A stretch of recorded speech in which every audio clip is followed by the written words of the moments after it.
Olá, bem-vindos a mais uma análise.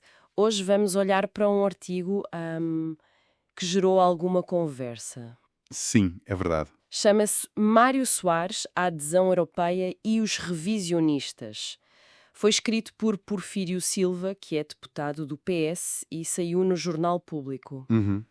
E o contexto disto tudo é, claro, a celebração dos 40 anos da assinatura do Tratado de Adesão de Portugal à CEE. Exato, uma data marcante. E neste artigo, o Porfírio Silva mostra-se preocupado, acha que há tentativas de diminuir o papel que Mário Soares teve nisto tudo. Sim, essa é a tese central, a preocupação dele. Vamos então ver os argumentos que ele usa para defender esta ideia. Vamos a isso. Ele começa logo por contar uma história, um episódio que aconteceu numa conferência recente sobre estes 40 anos. Ah, sim? O que aconteceu? Bem, segundo Porfírio, o ministro dos Negócios Estrangeiros, Paulo Rangel, pareceu um pouco agastado, foi a palavra que ele usou, com o destaque dado a Soares, sugerindo na leitura de Porfírio, claro, que se estava a tentar relativizar a importância histórica de Soares. É uma entrada um bocado polémica, não? Sem dúvida, e serve de ponto de partida para o argumento principal do Porfírio. Ele diz basicamente que, ok, outros também eram europeístas. Certo. Mas isso não pode servir para apagar o que ele descreve como o papel de motor político de Soares na adesão. Entendo.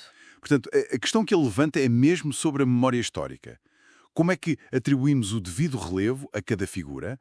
É uma questão de justiça histórica na visão dele. E para dar força a essa ideia do papel especial de Soares, o Porfírio vai buscar os programas eleitorais de 1976, uma comparação interessante. Sim, é um ponto forte do artigo. Ele diz que o programa do PS, na altura, punha a adesão à CEE como um eixo central, mesmo estruturador.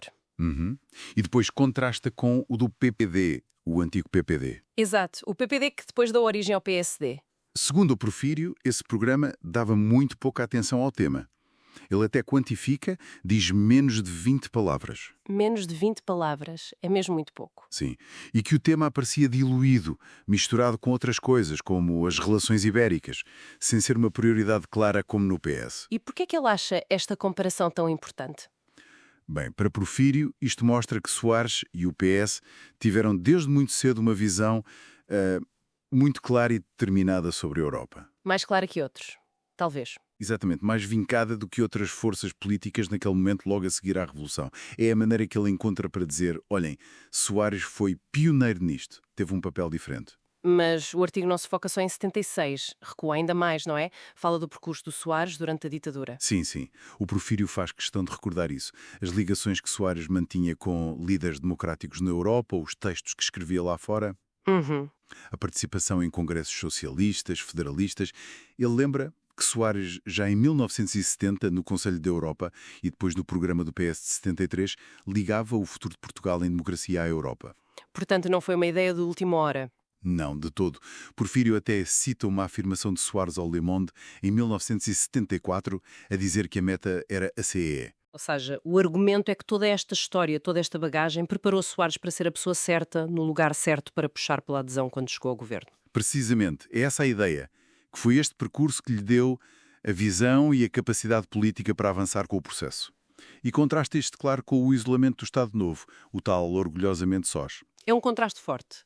Mas, para ser justa, o Porfírio também admite que não foi obra de um homem só. Sim, ele reconhece isso, diz que outras personalidades, outros partidos, também contribuíram para o caminho europeu.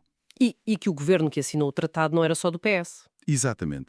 Ele presta homenagem a todos os que lutaram contra o isolacionismo. Há esse reconhecimento no texto. Mas, no fim, A conclusão é taxativa.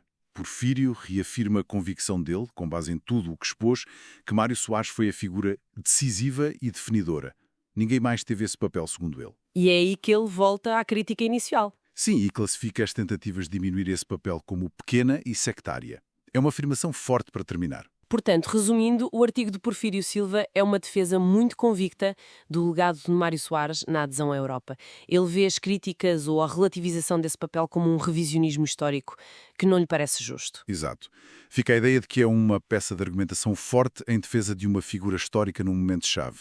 E talvez nos deixe a pensar, não é? A pensar em quê, especificamente? Bem, até que ponto estas discussões sobre o passado, sobre o papel de Soares na adesão à UE, são só sobre história?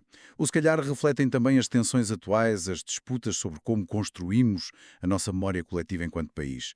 É uma questão que o texto indiretamente coloca.